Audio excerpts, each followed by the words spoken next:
Hello अस्सलाम वालेकुम, कैसे हैं आप लोग। हम लोग इवोल्यूशन चैप्टर को पढ़ रहे थे और इसमें शुरुआत के कुछ पॉइंट्स को हमने डिटेल के साथ पढ़ा था। जैसे थ्योरी ऑफ एबायोजेनेसिस क्या है, theory of divine origin of life क्या है।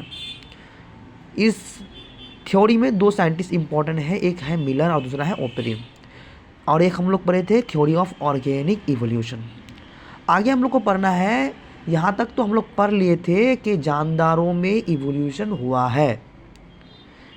जो आज हम जानदारों का शक्ल देख रहे हैं वो करोड़ों साल पहले ऐसा नहीं था, बल्कि आज हम उसके तब्दील शुदा शक्ल को देख रहे हैं। तो इवोल्यूशन तो हुआ है, चाहे वायरस हो चाहे कोई भी ऑर्गेनिज्म हो, उसमें इवोल्यूशन हुआ है। तो इवोल्यूशन से रिलेटेड कुछ साइंसदान ने अपना अपना थ्योरी पेश किया। उनमें से सबसे ज़्यादा जो इम्पोर्टेंट है, उनमें सबसे ज़्यादा दो थ्योरी इम्पोर्टेंट है। थ्योरी ऑफ इवोल्यूशन में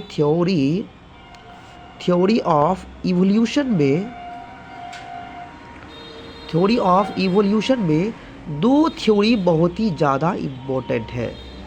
एक है लेमार्क का थ्योरी और दूसरा है डार्विन का थ्योरी। पहला है थ्योरी ऑफ लमार्क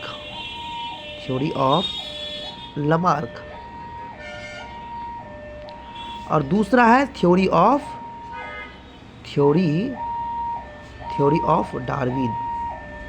डार्विन।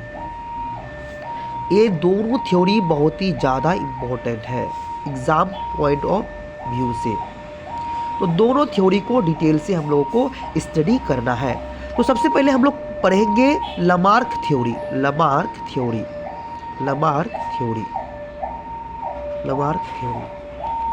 इस थ्योरी को पढ़ने से पहले सबसे पहले कुछ इम्पोर्टेंट पॉइंट्स के बारे में डिटेल से हमको स्टडी करना है। जैसे जो लमार्क का जो घर था वो फ्रांस में था। उसका था वहाँ पे फ्रांस में।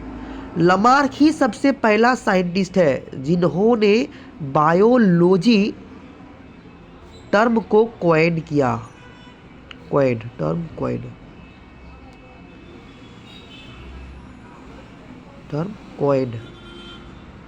किसने किया? लमार्क ने कॉइन किया सबसे पहले। बायोलॉजी टर्म को किसने कॉइन किया? लमार्क ने किया। और कब किया था? 1801 ईस्वी में।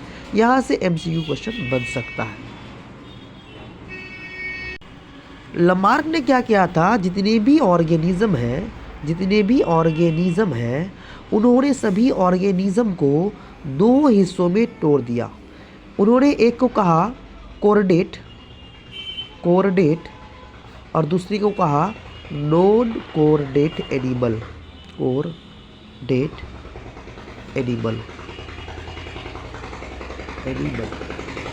कोर्डेट एनिमल और नॉन कोर्डेट एनिमल। यानी कोर्डेट एनिमल रीढ़दार जानवर, गैर रीढ़दार जानवर, यानी इसमें रीढ़ की हड्डी मौजूद होती है, इसमें रीढ़ की हड्डी मौजूद नहीं होती है। उन्होंने थ्योरी से रिलेटेड जितना भी सारा पॉइंट्स कहा था, उन सभी पॉइंट्सों को उन्होंने एक किताब में छापा था, जिस किताब का नाम है फिलोसोफिन जूलॉजिक। इस किताब को उन्होंने 1809 ईस्वी में लिखा था और इस किताब में उन्होंने इवोल्यूशन से रिलेटेड सारे पॉइंट्स को डिटेल से बताया था। अब उसका थ्योरी क्या था, उस थ्योरी को डिटेल से हम लोग स्टडी करने वाले हैं। जो लमार्क का थ्योरी है उसे लमार्किज्म कहा जाता है। क्या कहा जाता है? लमार्किज्म। उसके पूरे थ्योरी को 3 हिस्सों में बांटा जाता है। कितने हिस्सों में? 3 हिस्सों में बांटा जाता है। ध्यान से देखना। पहला जो पॉइंट्स कहा था, उन्होंने कहा था influence of environment.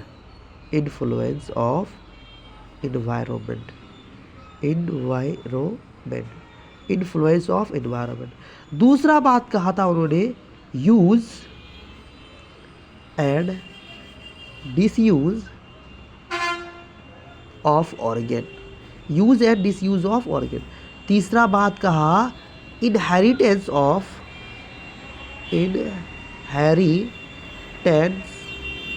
Of acquired character, acquired character. तो लामार्क ने अपने पूरे थ्योरी को 3 हिस्सों में बांट दिया था, influence of environment, use and disuse of organ और इनहेरिटेंस ऑफ एक्वायर्ड कैरेक्टर।